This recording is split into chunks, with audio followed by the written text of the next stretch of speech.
Good afternoon, everyone. Welcome to Lakewood Theater. My name is Steve Knox. I'm the executive producer here at Lakewood. We're thrilled to participate in, I think, our 5th year now, Fertile Ground. Works that had never been seen by anybody before. This is also our 3rd year doing the Young Playwrights Festival.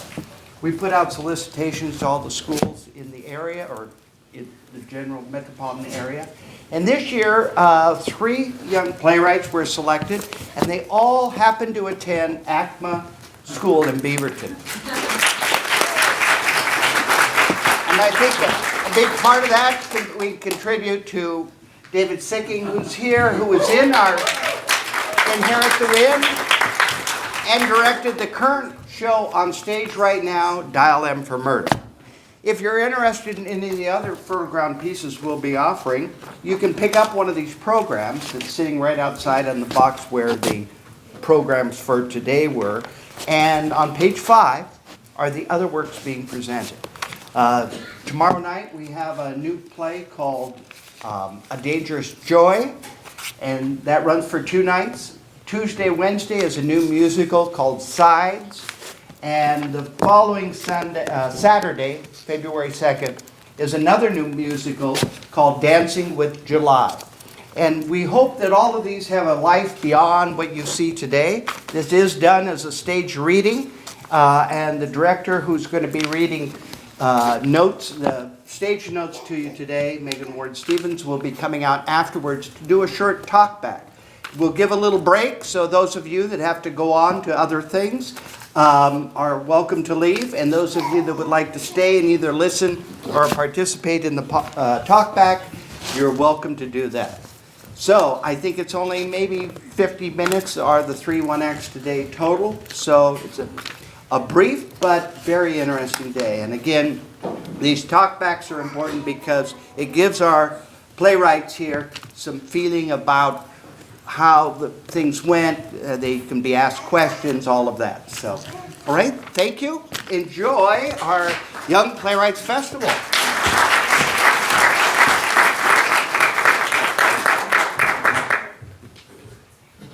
2 Points Below Perfect by Imanishi. Stage is set with 2 desks and chairs on opposite sides of the stage from each other. The desk to stage left should include pencils, textbooks, and a pack of cigarettes laid out cleanly on it, with crumpled paper surrounding the base of the desk. The desk on stage right is laid out much more messily, including crayons, a chapter book, and a replica of the Eiffel Tower. And around its base, the ground should be tidy with a few stray things sitting next to it.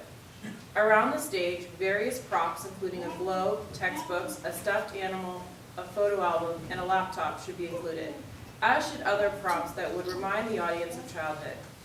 Surrounding the desks are different number balloons with the included ages 6, 10, 14, 18, and 30. Mason enters from stage left, and Olivia enters from stage right.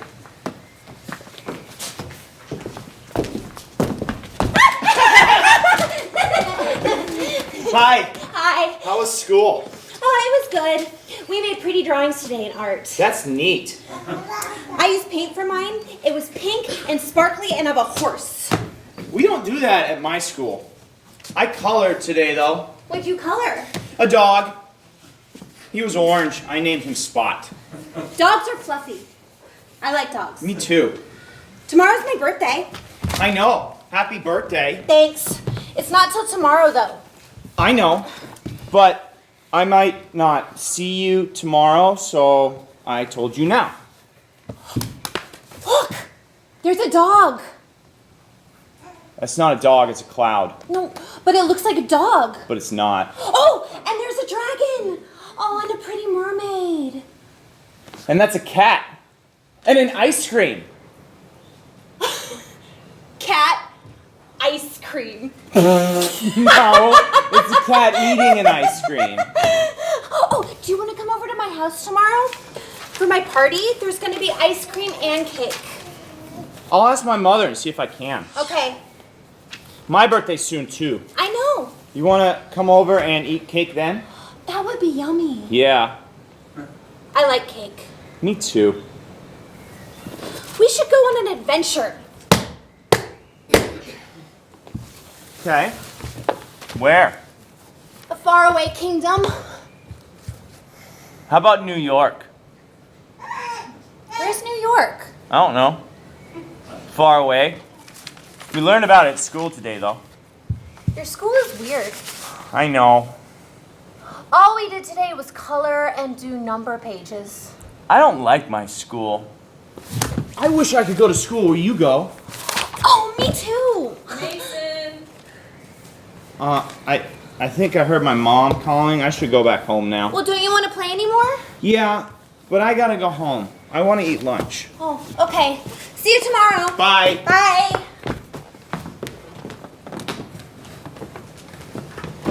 Today was fun.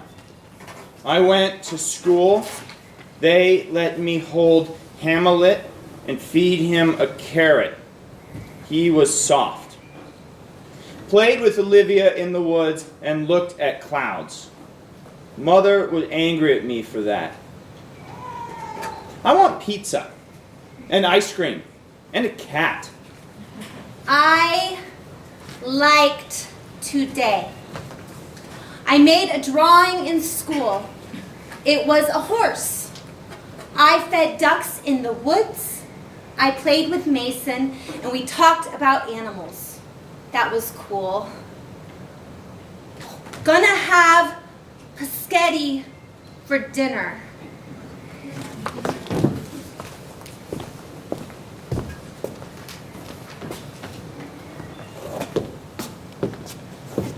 Hi.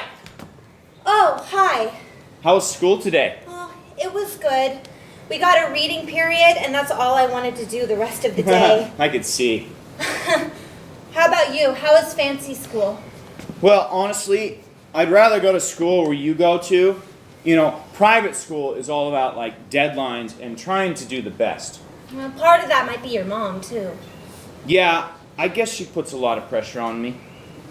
You still up for going to the zoo tomorrow? The zoo? Yeah, my party. I'm turning double digits. Oh, that. Yeah, my mom says I actually can't go. Why not? She doesn't want me to, like, derailing my future. She thinks the zoo isn't educational enough. Oh, She told me to become a doctor. When I grow up, I want to have my own business. what kind of business? Something to do with animals. I love animals, but my mom doesn't really like them. Oh, that's too bad. My mom loves animals. I know. I wish I lived in your house instead of mine. Oh, you really don't. You have such a cool room and like everything you could wish for. Yeah, but it doesn't matter if I never get a chance to enjoy any of it. It's always like school or piano or study club. Oh, that reminds me. I better go. I have piano practice. Oh, okay, bye then. Oh, ask about the zoo tomorrow. Okay, I'll try. But I already know it's going to be another no. I wish I could go to Olivia's party tomorrow, but Mom says no. She doesn't like Olivia and says she's a bad influence. I don't think so. Olivia is really nice, and if Mom will give her a chance, then I think she'd think so too. I don't know why Mason's mom doesn't like me. He and I are really close friends. But she says he can't come to my party at the zoo because the zoo isn't educational enough. It's my party. He should be able to come. Other than that, I got to read a new book at school today, and it's really cool. It's about a girl who travels the world. I think I want to do that when I grow up.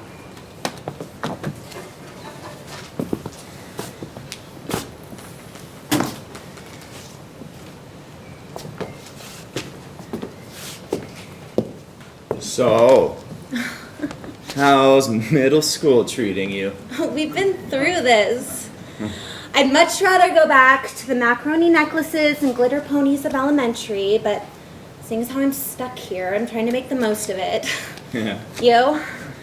You know, like with more classes comes like more homework, and that brings a whole other beast. Ugh, your angry mom and dad. Yeah, that too. I mean, more study clubs and like stress, more things I don't want to do. You don't want to do homework? Oh my gosh, you must be crazy. crazy. Very funny.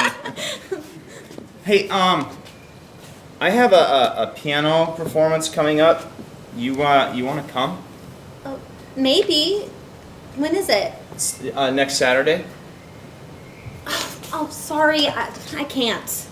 I'm doing something for my birthday that day. Oh, that's okay. I mean, it's not important anyway. What are you doing for your birthday? Well, the actual day is tomorrow. I know. Happy early birthday. Thanks. Yeah, but anyways, my parents and I are going to go down to the beach for the weekend and stay at a hotel and everything. That sounds fun. Well, I should probably head home soon. All that fun middle school homework and all. Yeah, me too. Hey, I wanted to ask you something. Oh, sure. There's, like, dance coming up at my school. Oh, sorry. I need never to... mind. It's okay. Like, you take it. You get home. You're busy. I get it. No, I didn't mean to No, interrupt it's what fine. you were Really, it's okay. But you didn't even finish the No, sentence. it was stupid. Anyway, I'll see you later. I didn't do anything wrong. Ugh, guys. Hey. Oh, sorry I missed your call. Mason was trying to ask me out. I know, awkward. I know, right? I personally didn't think I did anything wrong. I didn't know you were gonna call me.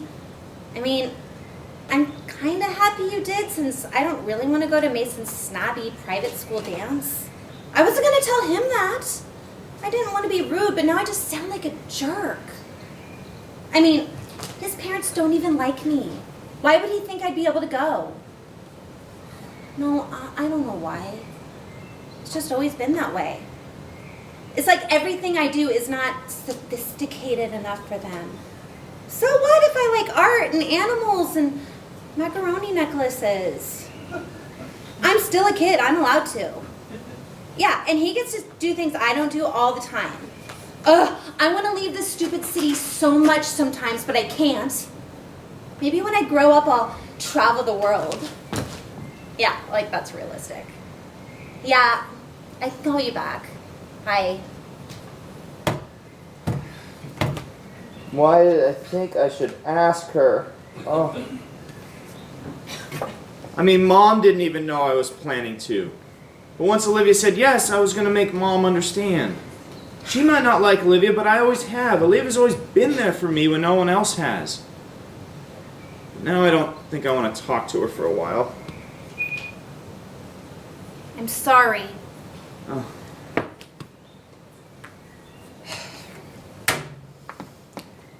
Okay.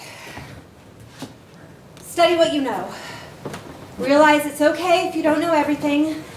Deep breaths, Olivia, in, out. Colleges will still like you, even if one set of test scores aren't perfect, you will do fine. Oh, this is all I've ever done. My whole life, it's never ending. And now they expect me to care the most. I mean, try letting me have a childhood when I could go to someone's party at the zoo instead of 3 hours of piano practice. I need a cigarette. Ugh. I need a breath of fresh air.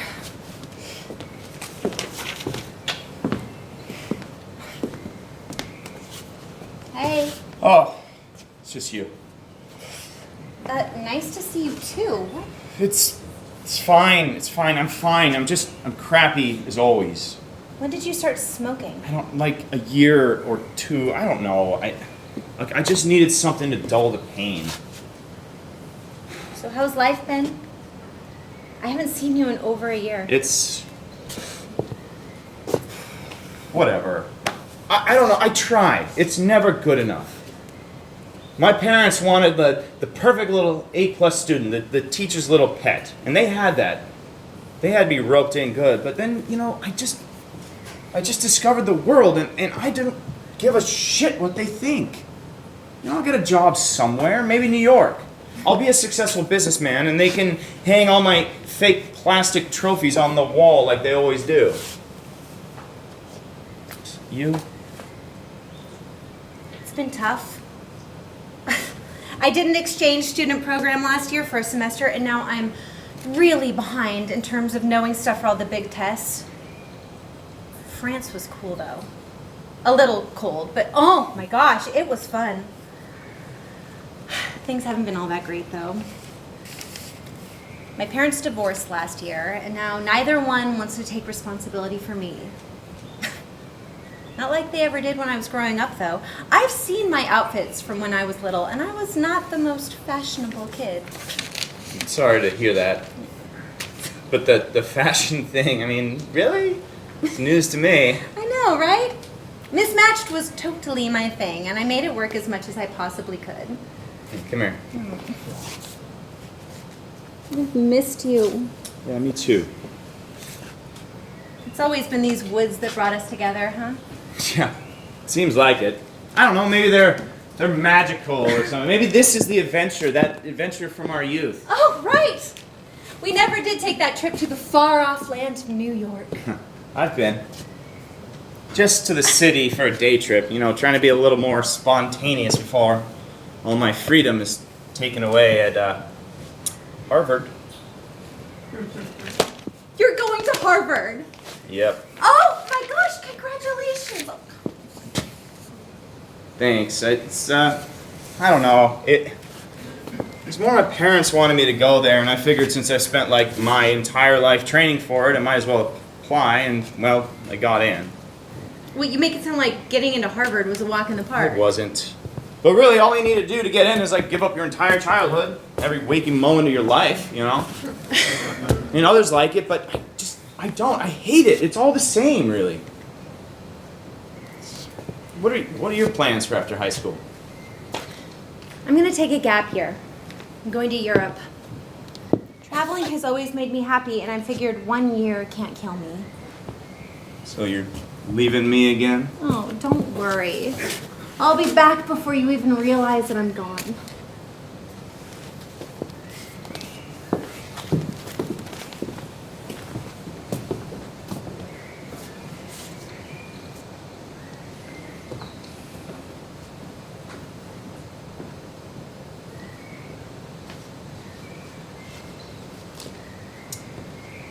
So, Paris may be the city of love, but me and Jasper certainly had a few rough moments.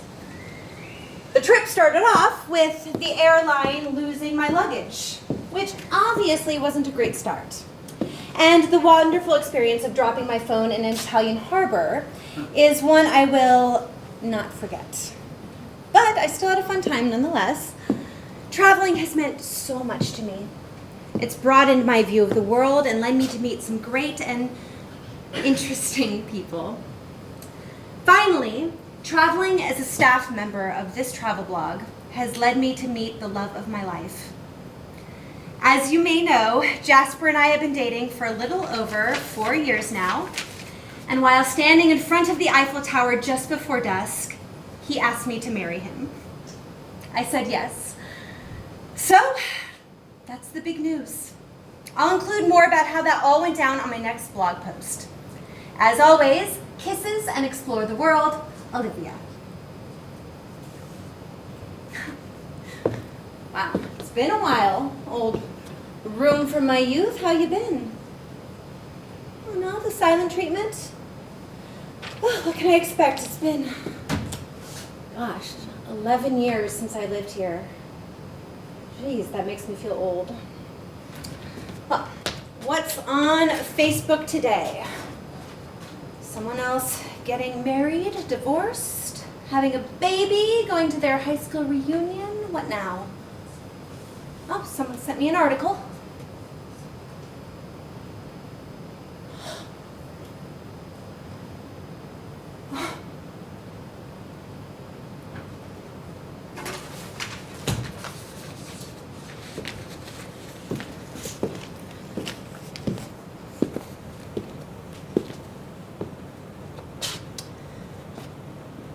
You know, I never saw him as the type of person that would do this. He was always better at me than everything. Private school trained him well. Taught him all about the math problems I didn't understand, told him about the world and how to be successful. He told me he scored a 34 on the ACT, just 2 points below perfect. I was never nearly as good at anything as he was. The news, the people who see him as just another story in the paper, they show him in a light that wasn't himself. They see him as just another drug-addicted man who lives day by day just so he can get another shot of heroin to get him out of his misery for another few seconds. Just another face so they don't know and they don't care about. He will never be that to me. To me, he's still the 7-year-old kid that ate 3 tins of cookies he was supposed to sell at the school fundraiser. He's still that goofy 12-year-old kid that tie-dyed his school uniform because he wasn't convinced tie-dye was a thing. And he's still the guy that always brought me my favorite flower when I was sick because he didn't want me to feel left out. I'm sorry, I've taken up too much of your time. He was the best friend I ever could have growing up. And I'm so sorry for your loss.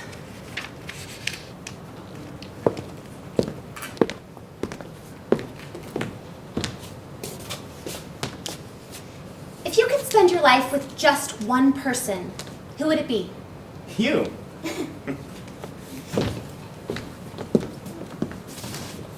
If you could spend your life with just one person, who would it be? You. If you could spend your life with just one person, who would it be? You.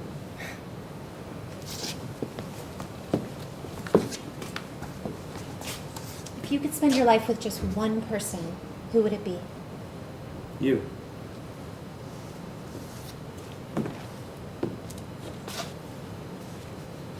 I never answered you because you never asked. It was supposed to be you. It was always supposed to be you. I'm sorry I wasn't there for you when you needed me most. But thank you for making my childhood one to remember. End of play.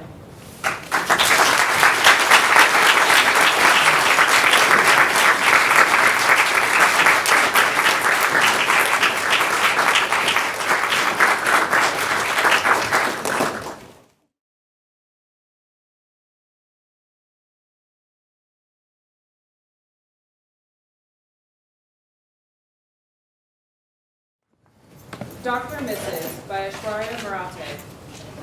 Anandi enters a room which is bare, save for a cot, a plate stove in one corner, and a few copper vessels surrounding it. A stack of heavy volumes and blank papers, and a man staring out through the window. She turns, disoriented, somewhat disembodied, wondering where she came from. She touches her arms, her cheeks, the plait gathered in a bun at her neck. The man turns. You're here. Where? I wasn't expecting you, or anyone else. But where am I?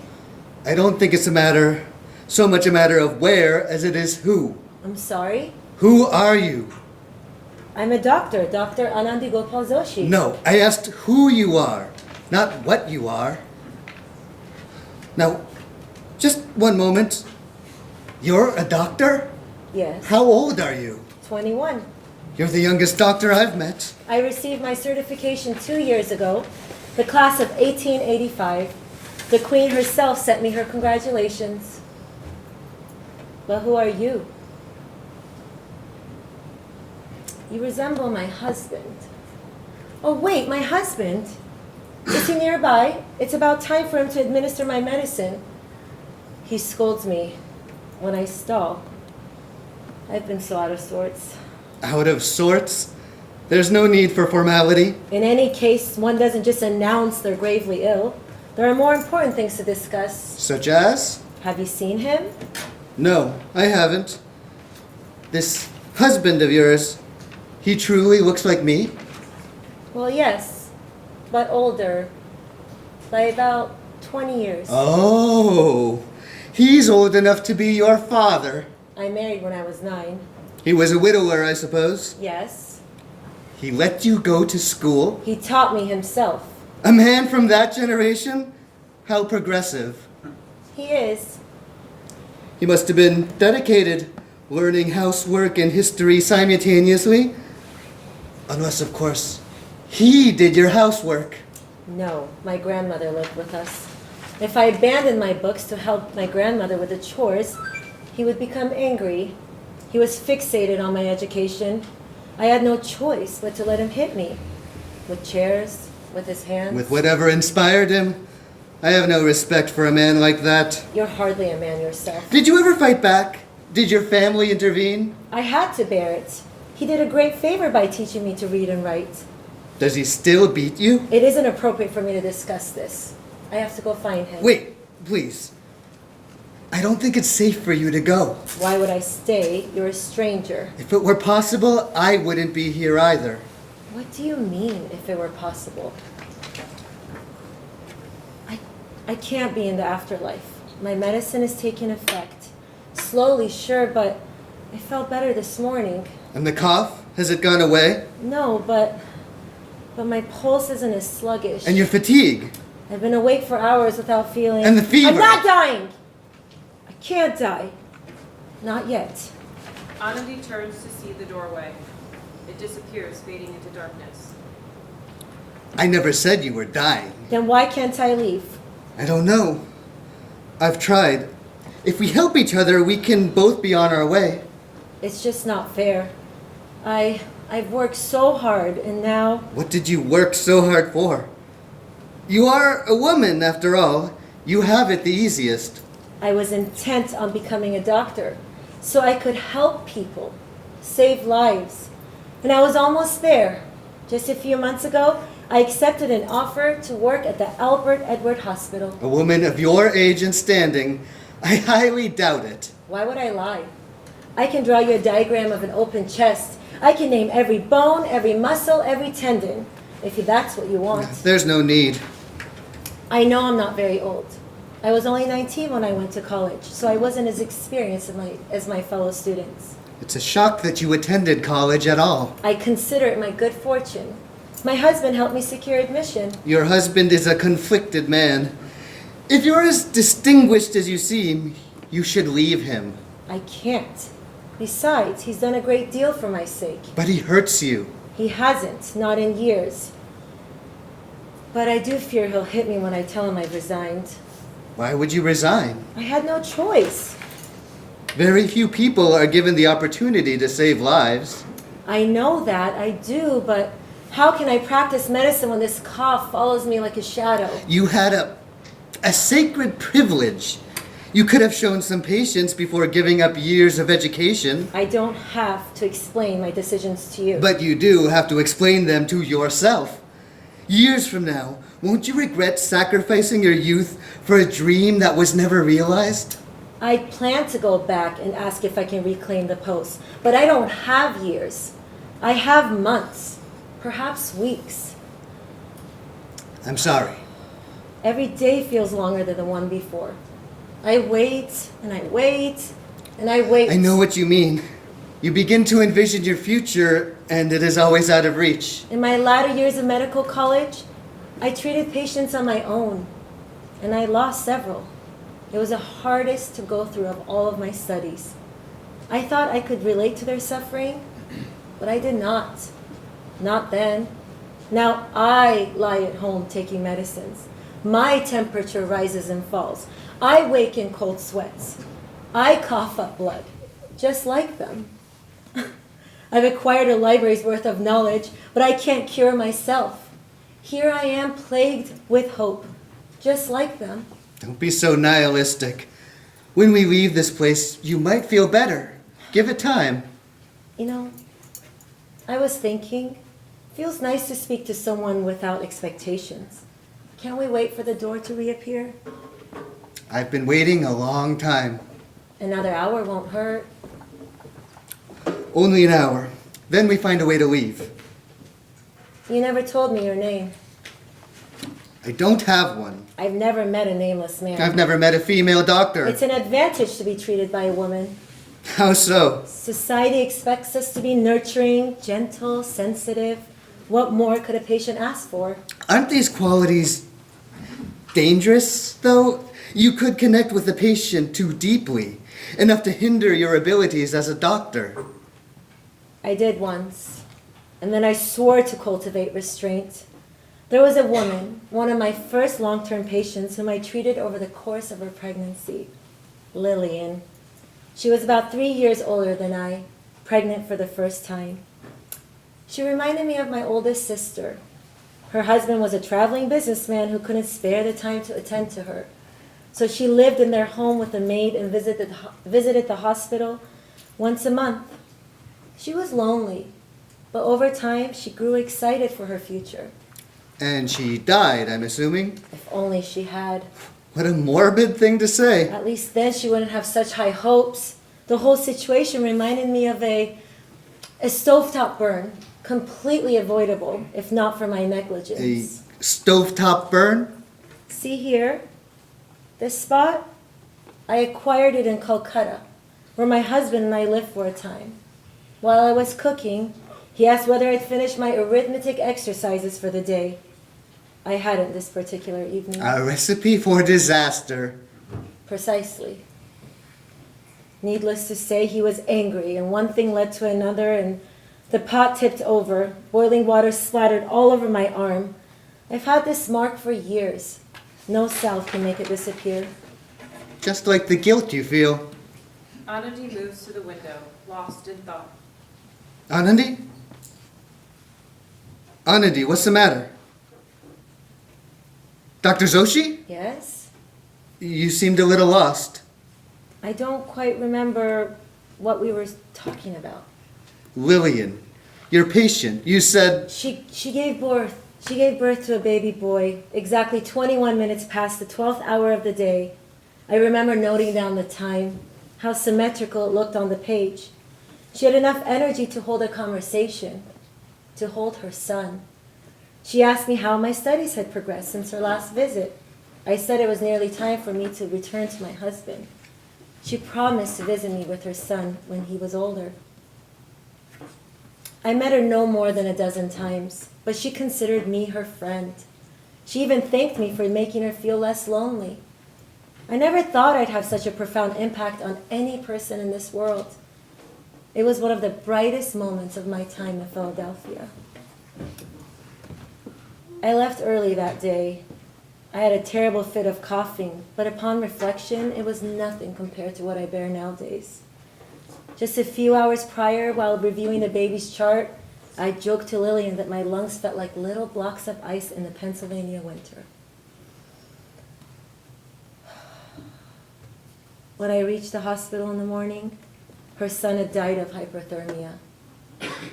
Whether it was a cold or a weak immune system, I haven't the slightest clue. Well, it could have been a rare condition or something too small to catch. My superior said the same thing. Lillian left the hospital to bury her son. She didn't want to see me, but despite her physical absence, it was as if her blame lingered. I can imagine what she would say. How could you take my son from me? How could you neglect him? I would have done anything to save that boy. The nurses had to pry her hands off his body so I could examine him. And in her eyes, her future, it practically fell apart. Losing your child, I wouldn't wish that upon anybody. You should forgive yourself. I've tried. Give it time. You sound like my Aunt Theodosia, always positive. Your aunt is English? No, an American. We have no biological relation. You shouldn't trust those foreigners. Without her, I wouldn't have become a doctor. She accommodated me during college. Even so. In Pennsylvania, I often felt isolated by the locals. It was inevitable with my way of dress, my jewelry, my religion. I don't eat meats, you see. And when they learned this about me, they acted like it was the most peculiar thing they'd ever heard of. When my professors demonstrated dissection for the first time, I was the only one who stayed until the end. Aunt Theodosia wasn't surprised. She was proud of me. Whereas people from the Hindu community belittled me for my ambition, condemned me and my husband. It's simple to judge, but there's a lot more to people than meets the eye. What about you? What about me? My judgment tells me you're nothing more than a doctor. You disapprove? Not necessarily. No, go on. I respect dedication like yours. Since you've arrived, all you've spoken about is your education, your career. Does nothing else matter to you? My career matters most. More than your family? Your own husband? Don't you want children to raise? Like your patient, Lillian. I don't. I'm not healthy enough. I don't see how you would have the time either. What do you imply? You have weeks to live, but you haven't achieved anything beyond a medical degree. Ambition is a powerful thing to an extent. I think it's blinded you. Now you can't see past yourself. Everything I do is for others. I learned to read and write to appease my husband. I became a doctor to give every woman from my community the care they're denied. You give, and you're left with nothing. Don't you regret it? No, I never will. And you're wrong. I had a child. A son. He died when he was 10 days old. Your education didn't save How him. dare you? You had a misguided sense of your priorities. You ought to have taken better care of your health rather than pursuing a career. I spent 10 days praying. I never left his side, and you have the audacity to. You don't even know what it was like. When I lost him, when he closed his eyes for the final time and I sat there sobbing like an infant, that is when I decided to become a doctor. I was 14, a child. I went through unspeakable pain without understanding why. I didn't know. I would have given everything up. The books, the classes, the ability to write my own name. Do you know what a sacrifice that is? I would have thrown my life away to keep him alive. But now I know. My sacrifice would have meant nothing in the end. He would have ended up just like you. I'll go. The door reappears. Anandi walks towards it. If I were your son, if I had another chance to live, would you choose me over your career? If you were my son, would you make me choose? End of play.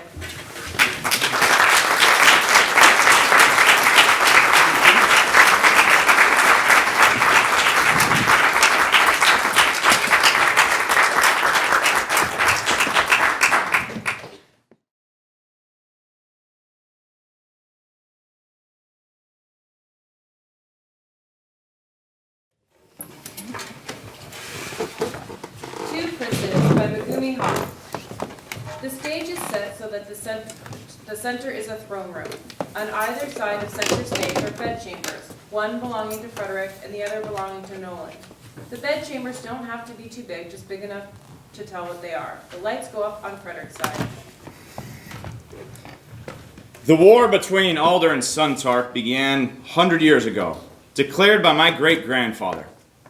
I've hated the Suntarks my whole life, and now my parents, they say the decisions they made were for the greater good, for my well-being. But had they cared for my well-being, they should have told me before. I've never heard of anything more despicable in my entire life.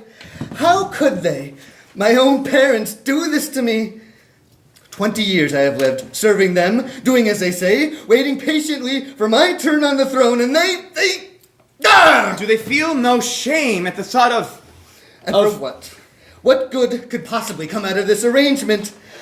I was plenty capable of ending this war myself, traditionally, with victory. They didn't have to go so far as to... I mean, we aren't pieces of property to just do away with. Did they care about what I had to say about this? No.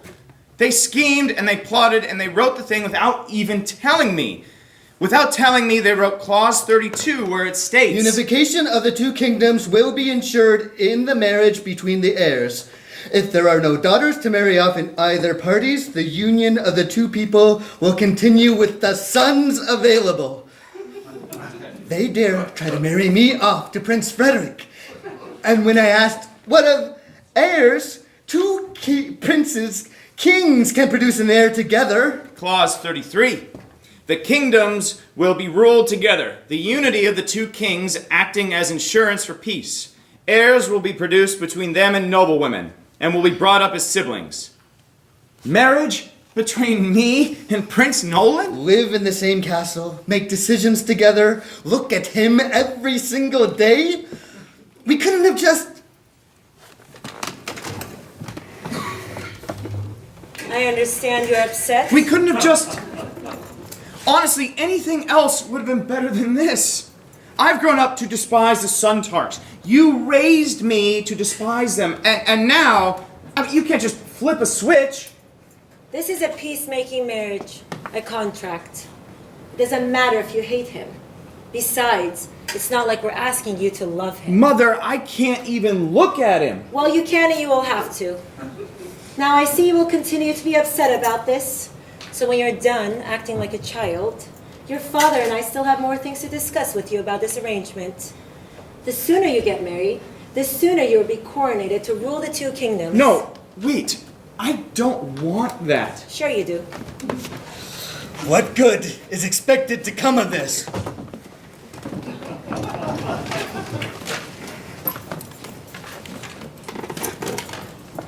What are you looking through? Oh, just a list of eligible Suntark women for Frederick's heir. Oh, look at this one. Daughter of the Duke of Chrome Mountains. That's where all the profitable mines are. Oh, she's perfect. Perhaps you should marry her then. Ha! Yeah, well, perhaps I shall. But no. We need her to produce an heir for Frederick. And what will the compensation be for this girl? Pardon? Her compensation for bearing a child? Oh, well, I just thought she would get to live in her father's house for the remainder of her life. She will have rooms in the castle. She will be treated lavishly and with respect. She will join my court as duchess, if that's what she wishes. There, that's quite a lot of compensation for... I am the queen. You dare tell the ruler of Alder by blood what to do? You requested my presence? My, you are so cold to us today. You aren't still stinging from the news of your engagement, are you? Dearest, it's been 2 days. Time to stop sulking. Yes, your mother is quite right. Enough sulking. Anyways, my son, we have been in close correspondence with the Kingdom of Alder ever since the call for peace, and have finally received their answer to our proposition. They have decided the time is right for you to meet your betrothed for an engagement dinner and to announce your betrothed to the public. Listen, with all due respect, Your Majesty, Father, I would rather we not call him that. And also... You are engaged to be married, are you not? Do not shy away from your responsibilities. All your life you have been doing so, but this is where I must draw the line. By denying your engagement, you are jeopardizing the image we are trying to display to the people of both kingdoms. If you would allow me to voice my opinion... Proceed. I do not see how this alliance benefits us. We are strong without them. We don't need anything... The war could have lasted 20, 50 more years. More soldiers lost, more villagers caught in the crossfire. Have you seen the state of our kingdom? We're so busy sending people to war that we have no monuments, no art or culture. Understand? Yes, Father, I understand. This will be good for our kingdom, Nolan. You will learn to be content with your marriage as we are with ours. Yes, like our marriage. Nolan, you must stop dismissing your responsibilities for the good of the kingdom. Now your mother and I must go tend to other business, but I suggest you heed my words. The royal family of Alder will be arriving tomorrow. Torrin, may I have a word with you? Yes, but please make it quick. I have a meeting with the Merchants Guild. I just received a letter from my parents. Ah, yes, your parents. How are they? That's the thing. My mother is bedridden with a fever, and the dignitaries of my father's court are all hounding him when he's trying to take care of my mother and run his country. I want to take a month to travel back home and maybe help my parents until everything is running smoothly again. Oh, no. The treaty we signed when we married explicitly states that you are never to return to your home country. But you're the king. Please, Torin, I need to help my parents. Please let me go home. And ruin everything we are trying to accomplish here? We have the engagement dinner and the wedding to plan. I can't afford you going off for God knows how long. I said a month. While we're trying to create peace between us and Alder.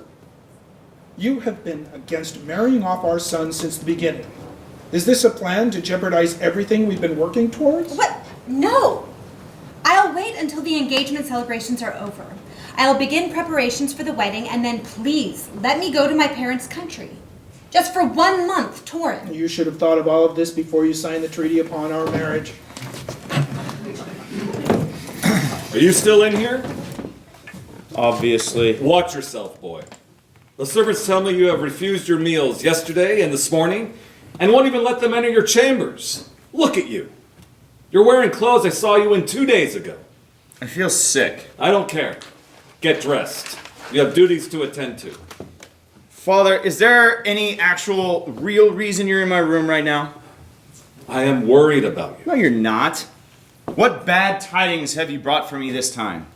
What would prompt you to assume such a thing? Why did you do this to me? I'm not ready for this. My entire life, you have never let me rule over anything. And on top of that, you're forcing marriage onto me? I can't be married yet.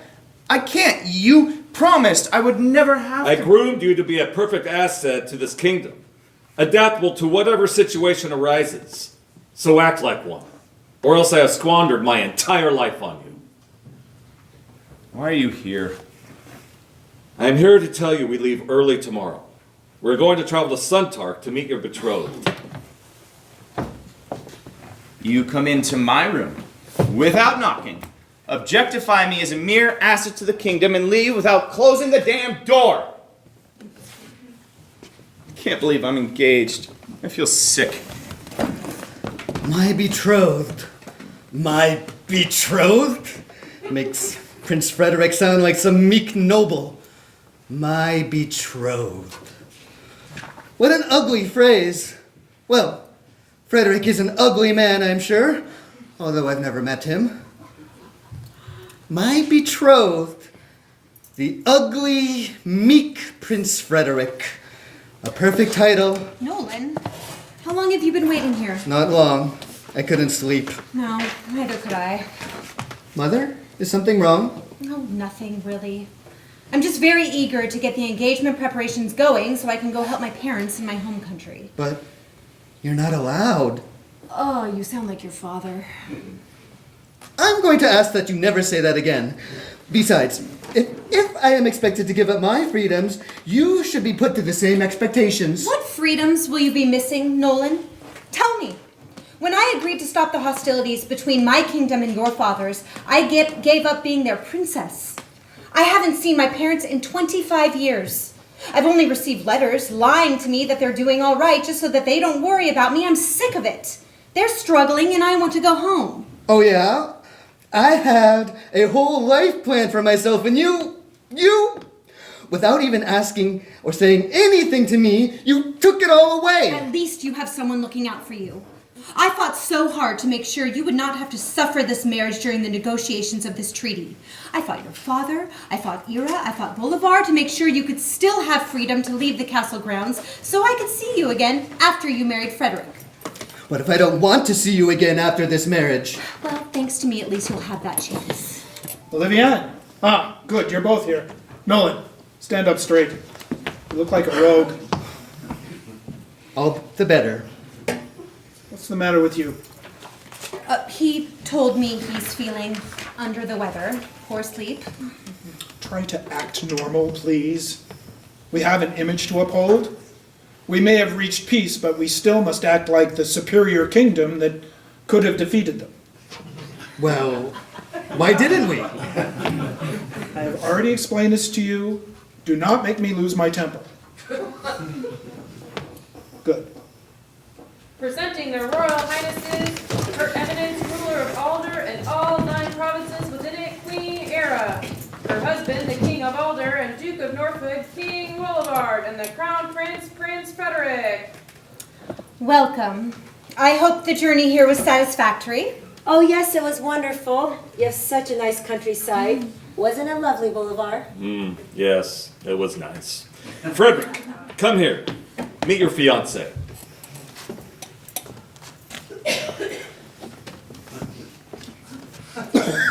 Pleased to meet you, Your Highness.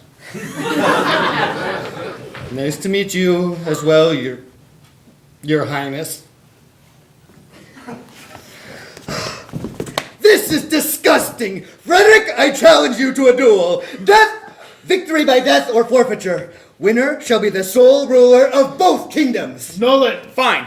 Name the hour and the setting. You will do no such thing. When the clock strikes 5 in the courtyard, where an audience may gather witness to my victory. That's enough! Yes, I agree. That's quite enough from you boys. You two are going to stay in this room, and you're not leaving until you reconcile with one another and see sense enough to continue with the betrothal. And the engagement dinner tonight? What if they can't make amends by then? We can celebrate their engagement without them. Your Highnesses, let's leave these boys alone. Is that such a good idea? Queen Olivia is right. Let's go, dear. The queens take their sons' swords, and with the kings they exit and lock the doors of the room. Good. Now, no one to stop me from strangling you with my bare hands! What the hell is wrong with you? You were serious about a duel, weren't you? I was serious about an honorable fight to claim the throne, not some clumsy assassination. Unhand me, you idiot! Now, apologize and cede your claim to the throne. Only then shall I forgive you. See my... Are you stupid? Why should I want your forgiveness when I will have the power to make you as miserable as I want? What can you do? I'll keep you locked away.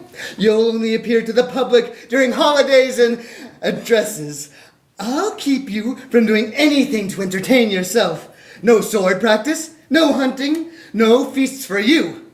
I'll have the bare minimum of food to be sent up to your room so you'll slowly waste away. And whenever I force you to appear before the public, the people will mutter that you look more and more sickly. You'll die within cold castle walls, and you'll wish to have been born a peasant, for you'll soon see that being born a prince and being treated as a prisoner is a harsher fate. You think that scares me? What does scare you, princeling? Certainly not you. Is it being married? Ceding your control? Is that what scares you? God, we're so young. Why do we have to be married? Why do we have to be coronated? Why are our parents so eager for us to rule an entire kingdom when the most I've ever had control over was what I wanted to have for dessert? This isn't fair. You want to talk about fair? What's fair about being led to believe you get to rule an entire kingdom one day? What's fair about encouraging dreams of absolute power and then breaking those dreams because it fits someone else's agenda better? I was promised the crown since the day I was born, and yet, here we are. You're not special. There is a ruckus outside the castle. You can hear the people shouting, "The war is over! The war is over!" Listen. Do you hear that? Yeah? They're right. A war ended. A war that's killed tens of thousands of each of our citizens. So what? Our parents found a way to spare tens of thousands of more lives, and we're here demanding the war continue. Demanding more lives be sacrificed so that... What? We're pathetic. It's talking to each other, making decisions to run an entire kingdom together. Don't dilute the reality in which we'll have to live. Well, explain that to the people then. I'm not saying you're wrong. I never thought I'd have to share my future. I thought I'd get all of this and be able to do whatever I wanted, but now... Would ruling with me really be so bad? I don't know. I've only just met you. I guess your caution is understandable. I'll try not to ruin everything for you. That's all fine and good and everything, but for goodness sakes, quit chewing your nails. That's not very princely. So what? I chew my fingernails when I'm agitated. Why? What? Because it... Okay, you know what? That's not what matters right now. Look, I promise, even though this isn't something I... Never mind. As long as I live, I will work to preserve peace. My kingdom is your kingdom. We're leaving. Come on, Frederick. What about the engagement dinner? We're making amends. The engagement is over.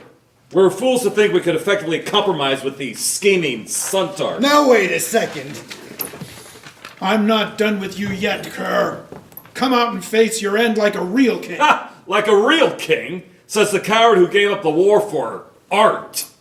I will gladly finish you and your family off and take control of both kingdoms. You fools so easily let us into your palace. Was that your plan all along? Create the treaty as a ruse to infiltrate our home? You Suntark were the ones to approach us with this plea for peace in the first place, you weak, cowardly... What the hell happened? Watch your mouth there, princeling. Were you aware that your father is a spineless, white-livered coward who would give up in shame rather than lose war with honor? How dare you? Well, you're one to talk, Father. I know your plans to leech off their greater wealth by assigning me their richest noblewoman. As if marrying their prince isn't good enough. You're a maligning hypocrite of a king. Well, none of it matters now. You were a fool to think that you could assault me in my own home, Bolivar. I have men awaiting to signal to attack your entourage at this very moment. I suggest you choose your next actions very carefully. You think me stupid? Half my entourage is made up of soldiers ready and waiting for my signal to lay siege to the castle. Oh, it is you who must choose your next action carefully. I don't think either army is prepared to act. Listen! The war is over! The war is over! Can be heard from outside the castle. Prince Frederick and I have already decided that we will protect each other's kingdom as if they are our own with the continuation of this alliance. So anything you say against it at this point will be a waste of breath. Wonderfully said, Prince Nolan. Does anyone else have anything to say? Actually, Ira, I do. Frederick, I couldn't help but overhear from your shouting that you don't feel quite ready. Would you like to accompany my son and I on a trip to my home country? The king needs help ruling all of his provinces, and I think it will be very educational for the both of you. Olivia, you are not allowed to leave without my dismissal. It's a perfect opportunity to teach them some valuable skills. So just forget about the fact that I will be returning to what was once my home. If you deny me this chance to be their teacher, then you shall never hear from me again. I will have my men travel with you, and just know that they will be reporting back to me. Leave in 2 days, be back in 2 weeks' time. 1 month. 3 weeks or nothing. Fine. Now, all the lords in the kingdoms are awaiting in the dining hall for the engagement dinner. Shall we? Ira and Olivia drag their husbands by their arms. The kings and queens exit. Nolan and Frederick look at each other. Nolan holds his hand out for Frederick to shake. Frederick shakes it, and together they follow their parents off stage. Presenting their royal highnesses, our benevolent ruler, King Torrin, and his beautiful wife, Queen Olivia, our guests in the highest honor, King and Queen of Alder, King Bolivar and Queen Ira, and the betrothed crown princes of our future kingdom, Prince Nolan and Prince Frederick. End of play.